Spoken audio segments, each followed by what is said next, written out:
Magandang araw po, welcome po sa aking channel, Love9 TV. Patalasasan po, meron po ba kayong mga properties na napapabayaan or non-performing assets? Plan nyo ibenta, pero wala kayong oras sa pagbenta nito. Kung ito'y pagkakatiwala nyo po sa amin, tawag lang po kayo sa aking numero, usap po tayo, gawin ko po ng video for free. Yes, libre po, wala po kayong babayaran. Tutulungan pa namin kayong mabenta ang inyong property. Kami na po bala sa marketing, sa boosting or paid ads. Even sa tripping, hindi na po kayo mapapagod sa pag-entertain ng mga buyers. Kami na po bala sa lahat. Tawag lang po kayo. Nandito po tayo ngayon sa Nasugbu, Batangas kung saan meron po tayong bagong video presentation. Isang residential farm property na may overlooking view. Ito po'y titulado, buhay po ang may-ari. Kaya wala po kayong magiging problema sa documentation o sa transfer ng title. Napakatahimik po ng lugar, sariwa ang hangin, at malamig po ang klima.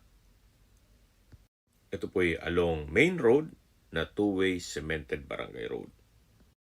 Sa loob po itong property ay meron pong 5 structure. Ito pong main house o rest house. Then meron pong mga guest house, warehouse, at caretaker's house. Meron din pong game farm, pero wala na pong mga manok. Pero usable naman po yung mga bahay ng manok.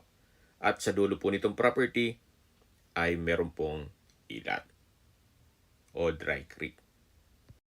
Ito pong rest house ay sa baba lang natin mapapasok gawa ng hindi po available yung susi para mabuksan yung mga kwarto. Pero babalikan po natin ito para may present ko sa inyo itong buong rest house. So ngayon po, pasensya nyo na kung hanggang dito lang tayo muna sa baba nito. Ito po ay well-maintained kaya wala na rin kayong ipapagawa dito. Anytime po once na ma-acquire nyo, ay pwede nyo na pong lipatan kaagad. Ito po yung ground floor, kung saan ito'y open concept lang, walang partitions. Meron po itong mga glass walls, naka-tile flooring, maayos ang pintura ng ceiling at wall. At tungkol naman po sa mga furnishings o mga kagamitan, siguro pag-usapan nyo na lang ni owner. Ito pong property ay pwede nyo pong gawing events place. Ito pong building ay pwede nyo gawing receiving area. Then sa likod po napakalawak pa po ng area. Kaya po nang sabi ko sa inyo kanina, may lot area po ito na 2 hectares or 20,000 square meters. Patag na patag po ang lupa, kaya usable po lahat. Wala pong masasayang. At ang gandaan pa po dito, ito po ay may overlooking view. Bayan ng Nasugbu. Yan po yung driveway na papunta sa unang gate. Meron pong secondary gate dun sa kabilang side naman. At mula po dito, meron pong open field. Medyo slope lang ng konti, then patag ulit. Meron pong concrete stairs pababa nito, pero ilang steps lang naman po yan. So yan po yung open field na kung saan meron po itong 3 cabanas. Ito po yung tinutukoy ko na pwede pong lagyan ng events place, then lagyan ng swimming pool, then yan po yung caretaker's house na may covered car garage. So mula po dito sa gitang parte ng property, yan po, tunghayan po, napakaganda, napakaaliwalas. At dito naman po yung game farm. Wala na pong mga manok dyan ngayon, pero usable naman po ang farm facilities. So dito na po yung driveway mula dito sa open field.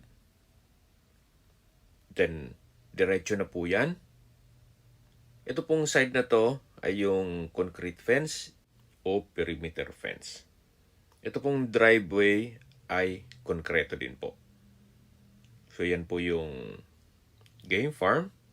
Napakalawak po niyan. Hindi ko lang natanong kung ilang manok ang kakasya dyan. Hanggang sa dulo po at dun sa may guest house. Hanggang dito po, meron pong mga tipis, then may chicken house, at yan po yung guest house, at yan po tayo galing kanina. Then next po dyan ay yung open field with cabanas, at matataw natin yung rest house. Napakaganda po, napakaliwalas nitong property. So ito po yung guest house. Ganun pa rin po, hindi natin mapasok yung loob nito. Gawa ng hindi po available yung susi. Pero meron po itong view deck. Mamaya po akyat tayo. So meron po itong 360 degrees view. May glass walls and windows na may security grill. Itong main door ay meron pong aluminum screen door. May wall lamp sa paligid nito. At naka-tile flooring na rin po yan. Matatanaw po dito yung perimeter fence hanggang dun po yan sa taas, sa may main gate. Ito po yung pangalawang guest house. Then, yan po yung warehouse at yung chicken house. Meron din pong covered car park o garahe. Hanggang dito po yung driveway. Napakalawak pa po hanggang sa dulo yan, na kung saan meron pong dry creek o ilat. Ito pong guest house ay maayos na maayos pa, well-maintained. Ganun din po itong pangalawang guest house. Habang naglilibot po tayo at pinagmamasdan niyo po itong buong farm property, pag-usapan na natin ang distance, location at travel time. Mula po sa provincial highway, napakalapit lang po nito. 4 kilometers lang po ang distance at ang travel time is 7 minutes. Kaya accessible din po ito ng public transportation. Mula naman po sa bayan ng Nasugbo, ang distance is 10 kilometers at ang travel time is 18 minutes. Kompleto na po doon gaya ng public market, groceries, convenience store, remittance center, banks, schools, church, at hospital. Yan po yung lagi kong binabanggit sa aking video na dapat yung i-consider sa paghanap ng property, yung meron pong malapit na hospital. Hindi ko naman po sinasabing sakitin kayo. Yan naman po for emergency purpose lang naman. At malapit din po ito sa mga beach resort dito sa Nasugbo. Ang distance is 12 kilometers at ang travel time is 20 minutes. Mula naman po sa Welcome Arc ng Nasugbo, ang distance is 28.2 kilometers at ang travel time is 34 minutes. Mula naman po sa Twin Lakes, ang distance is 32.3 kilometers at ang travel time is 40 minutes. Mula naman po sa Tagaytay Rotonda, ang distance is 41.1 kilometers at ang travel time is 1 hour and 10 minutes. Mula naman po sa Calac Silang Interchange, ang distance is 62.1 kilometers at ang travel time is 1 hour and 20 minutes. Kung manggagaling naman po sa Manila o sa airport, ang distance is 108.9 kilometers at travel time is 2 hours and 23 minutes. So ito po ulit yung driveway at babalik po tayo dito sa harapan ng bahay o rest house. Meron pong maliit na kubo at open lanay. Then sa dulo po ay yung main gate.